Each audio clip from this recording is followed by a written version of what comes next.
सपने वो नहीं जो सोते वक्त देखे जाते हैं। सपने वो है जो आपको सोने ना दे। आज हम आपको एक ऐसी ही शख्सियत की कहानी सुनाने जा रहे हैं जिन्होंने रेगिस्तान की रेत में अपने सपनों को एक नई उड़ान दी। ये कहानी है राजस्थान के बाड़मेर जिले की रूमा देवी की। एक ऐसी महिला जिन्होंने न सिर्फ अपनी जिंदगी बदली बल्कि 22,000 से ज्यादा महिलाओं को आत्मनिर्भर बनाकर इतिहास रच दिया।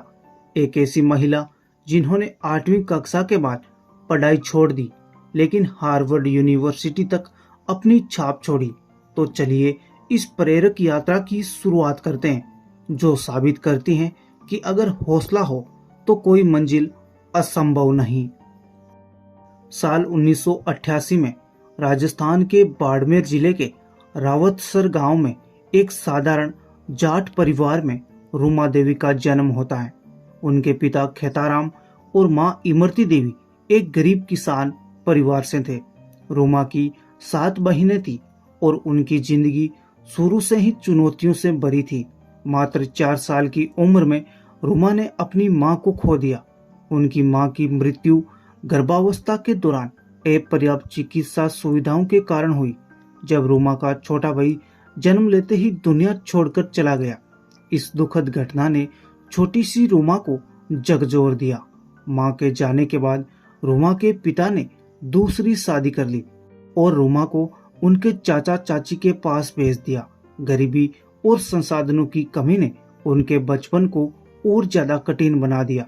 रूमा को 10 किलोमीटर दूर से बैलगाड़ी पर पानी ढोना पड़ता था, पशुपालन करना पड़ता था और घर की जिम्मेदारियां भी संभालनी पड़ती थी। स्कूल बहुत दूर था और आर्थिक तंगी के कारण रूमा की पढ़ाई 8वीं कक्षा में ही छूट गई। लेकिन इन तमाम मुश्किलों के बावजूद भी रूमा को एक रोशनी मिली और वो रोशनी थी उनकी दादी। उनकी दादी कसीदाकारी की माहिर थी जो भेड़ की ऊन से दाबले और लुंकार बनाती थी। रूमा उनके पास बैठकर कढ़ाई और सिलाई का हुनर सीखने लगी और ये वो बीज था जो आगे चलकर रूमा की जिंदगी का आधार बना। 17 साल की उम्र में रूमा की शादी टीकूराम से हो गई जो जोधपुर में नशा निषेध केंद्र में काम करते थे। लेकिन शादी ने रूमा की मुश्किलें कम नहीं की। 2 साल बाद रूमा ने अपने पहले बेटे को जन्म दिया लेकिन नियति को कुछ और ही मंजूर था। आर्थिक तंगी और चिकित्सा सुविधाओं की कमी के कारण उनका बेटा 48 घंटे बाद ही इस दुनिया से चल बसा। इस दुख ने रूमा को अंदर से तोड़ दिया। रूमा बताती है कि मैं पूरी तरह टूट चुकी थी और मेरा मन करता था कि मैं आत्महत्या कर लूं। लेकिन फिर मैंने सोचा कि अगर मैंने हार मान ली तो मेरे जैसे और कितने लोग अपनी जिंदगी हार जाएंगे। इस दुख ने रूमा को एक नया हौसला दिया। उन्होंने ठान लिया कि वे अपने हुनर से न सिर्फ अपनी बल्कि दूसरों की जिंदगी भी बदलेगी। रूमा ने अपनी दादी से सीखी कसीदाकारी को अपना हथियार बनाया। 2006 में उन्होंने अपने ससुराल मंगला की बेरी में एक छोटा सा कदम उठाया। रूमा के पास सिलाई की कोई मशीन नहीं थी लेकिन उन्होंने सुई धागे से एक बैग बनाया और ये बैग इतना खूबसूरत था कि गांव में 70 रुपए में बिक गया। और ये 70 रुपए रूमा की पहली कमाई थी जो उनके लिए किसी खजाने से कम नहीं थी। इस छोटी सी सफलता ने रूमा का हौसला बढ़ाया। उन्होंने सोचा कि अगर मैं ये कर सकती हूँ तो दूसरी महिलाएं भी ऐसा कर सकती हैं। उन्होंने अपने गांव की 10 महिलाओं को जोड़ा और दीप देवल महिला स्वयं सहायता समूह बनाया। प्रत्येक महिला से 100 रुपए इकट्ठा करके उन्होंने एक पुरानी सिलाई मशीन, कपड़ा और धागा खरीदा। इस समूह ने कुशन कवर, बैग और अन्य हस्त निर्मित उत्पाद बनाना शुरू कर दिया।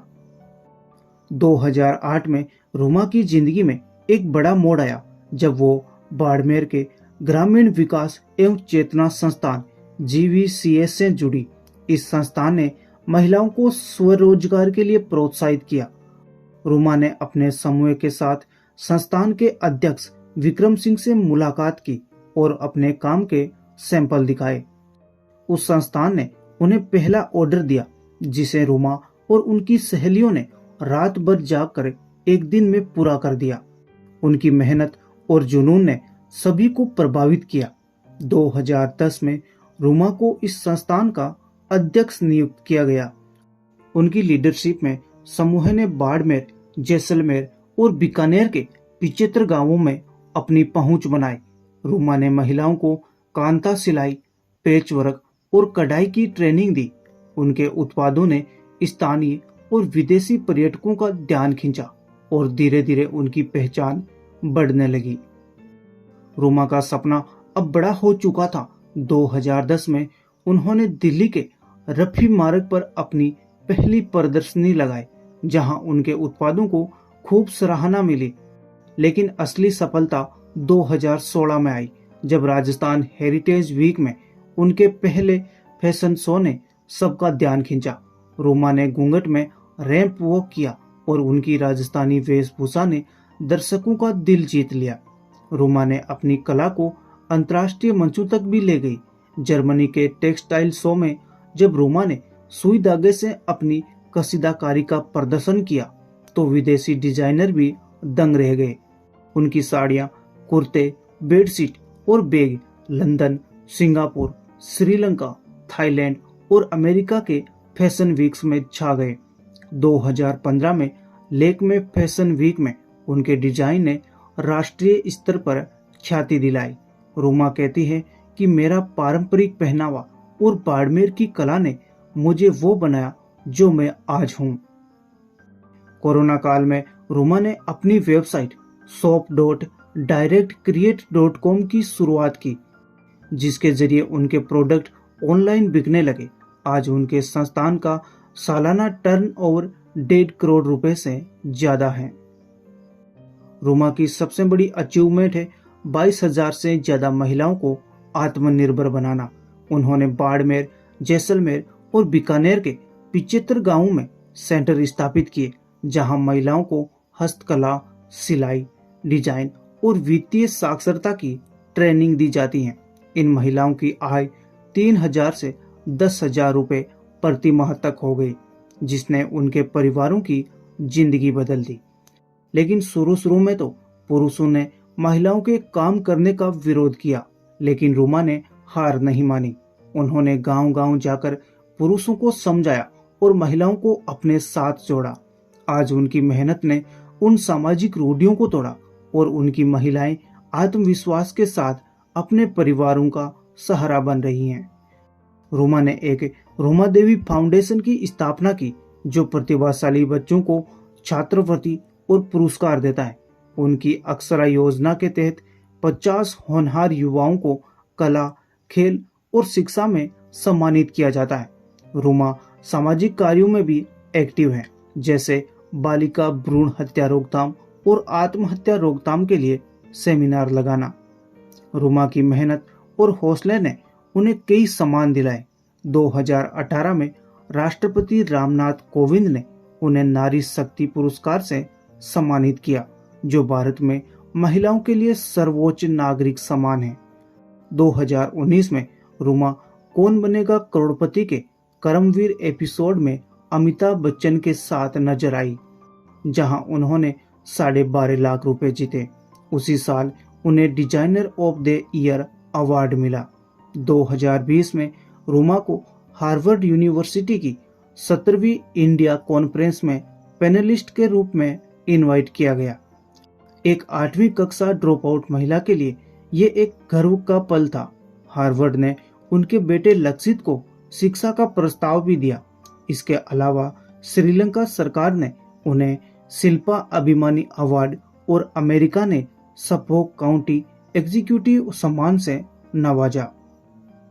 रूमा की पॉपुलैरिटी का अंदाजा इस बात से भी लगाया जा सकता है कि 2024 में उन्हें अयोध्या में भगवान राम के प्राण प्रतिष्ठा समारोह में भी इनविटेशन मिला। ट्रस्ट के महासचिव संपत राय के अनुसार इस ऐतिहासिक कार्यक्रम में 4,000 संतों और 2,200 प्रमुख हस्तियों को इनवाइट किया गया, जिसमें प्रधानमंत्री नरेंद्र मोदी भी शामिल थे। रूमा का यह सम्मान उनकी मेहनत और सामाजिक योगदान का प्रतीक हैं। रूमा सोशल मीडिया पर भी काफी एक्टिव है। उनके Instagram account doctor Ruma Devi पर 1,30,000 से ज्यादा फॉलोवर्स हैं। फेसबुक प्रोफाइल रूमा देवी पर लगभग 3 लाख के आसपास फॉलोवर्स हैं और एक्स की प्रोफाइल रूमा देवी बाड़मेर पर लगभग 14,000 के आसपास फॉलोवर्स हैं। वो अपने यूट्यूब चैनल पर राजस्थानी लोकगीत अपलोड करती हैं जो उनकी संस्कृति से गहरे लगाव को दर्शाता है। उनकी वेबसाइट rumadevi.com उनके काम और प्रेरक कहानी को दुनिया तक पहुंचाती हैं। रूमा अपने पति टीकूराम और बेटे लक्षित के साथ सादगी भरा जीवन जीती हैं। उनके पति ने हर कदम पर उनका साथ दिया, जो उनकी सफलता का एक बहुत बड़ा हिस्सा है। रूमा को अपनी राजस्थानी वेशभूषा और संस्कृति से गहरा लगाव है और वे इसे गर्व के साथ जीती हैं। रूमा देवी की इस कहानी को लेखिका निधि जैन ने हौसले से हुनर में बखूबी बयां किया। उनकी जिंदगी की तुलना बॉलीवुड फिल्म सुई धागा से की जाती है। रूमा कहती हैं कि मैं पढ़ लिख नहीं पाई, लेकिन कुछ पाने की जिद ने मुझे सफल बना दिया। उनकी कहानी हर उस व्यक्ति के लिए प्रेरणा है जो सोचता है कि शिक्षा या संसाधनों की कमी उनकी राह में रुकावट बन सकती है। रूमा देवी की कहानी हमें सिखाती है कि मुश्किलें कितनी भी बड़ी हो, हौसला और हुनर के दम पर हर सपना हकीकत बन सकता है। एक साधारण गांव की लड़की जिसने रेगिस्तान की रेत से सोना बनाया, आज 22,000 महिलाओं की मोटिवेशन है। उनकी कसीदाकारी ने न सिर्फ बाड़मेर की कला को दुनिया तक पहुंचाया, बल्कि हजारों परिवारों को एक नई रोशनी दी। तो दोस्तों, अगर रूमा देवी की ये कहानी आपको मोटिवेट करती है तो अपने सपनों को भी पंख जरूर दें, क्योंकि सपने वो नहीं जो टूट जाए, सपने वो है जो आपको एक नई उड़ान दे।